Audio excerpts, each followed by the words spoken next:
स्वागत है आपका बी न्यूज़ नेशन में। मैं हूं आबिद हुसैन शेख।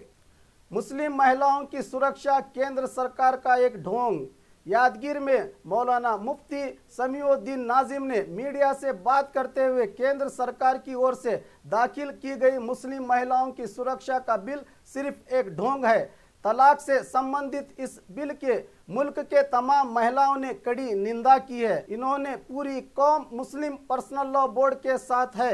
हमारे पूरे शरई मसाइल उलमाए कराम और मुस्लिम पर्सनल लॉ बोर्ड से मिलकर हल किए जाने की बात की।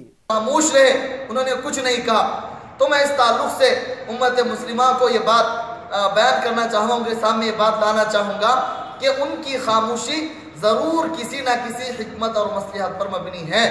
मैं अल्लाह पाक से दुआ करता हूँ कि अल्लाह तबारक व तआला उनकी इस खामोशी का बेहतरीन जवाब, उन्होंने हो सकता है कि आगे कोई बेहतरीन इक़दाम करने के लिए खामोशी इख्तियार की हो और आगे वो काम कर रहे हो और पूरे मुकम्मल एक ज़ब्त के साथ काम करने का शायद उनका इरादा हो, वो करेंगे।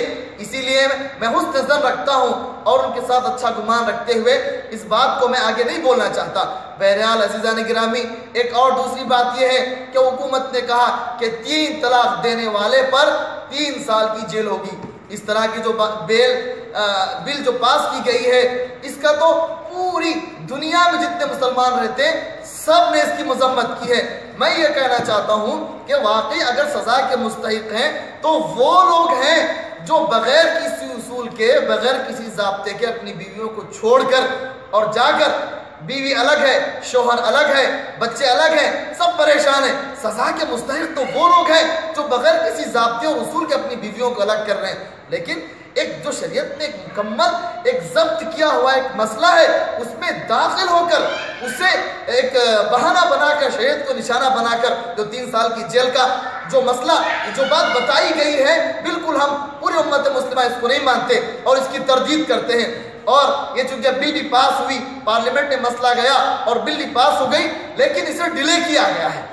मैं अल्लाह पाक से दुआ करता हूँ कि अल्लाह तबारक व तआला शरीयत और इस्लाम के हक़ में इसकी ताईद फरमाए और इसका इजरा फरमाए।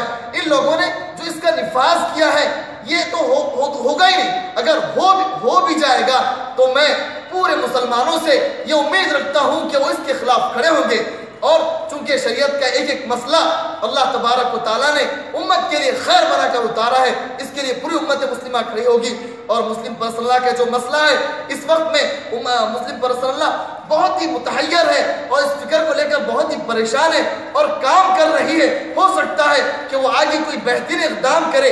इसलिए मैं मुस्लिम पर्सनल लॉ के, मुस्लिम पर्सनल लॉ बोर्ड के अरकानान से और उनसे जो इसमें कोशिश कर रहे हैं, मेहनत कर रहे हैं, उनसे भी गुजारिश करता हूँ कि वो इसमें आगे बढ़े और मेहनत करें और उम्मत मुस्लिमा में ये बात साबित कर दें कि शरीयत का जो मसला है वो मसला बिल्कुल बिल्कुल तय है, उसमें कोई तब्दीली हो नहीं सकती। और अगर कोई तब्दीली करना चाहे तो उम्मत मुस्लिमा उसके लिए खामोश नहीं रहेगी।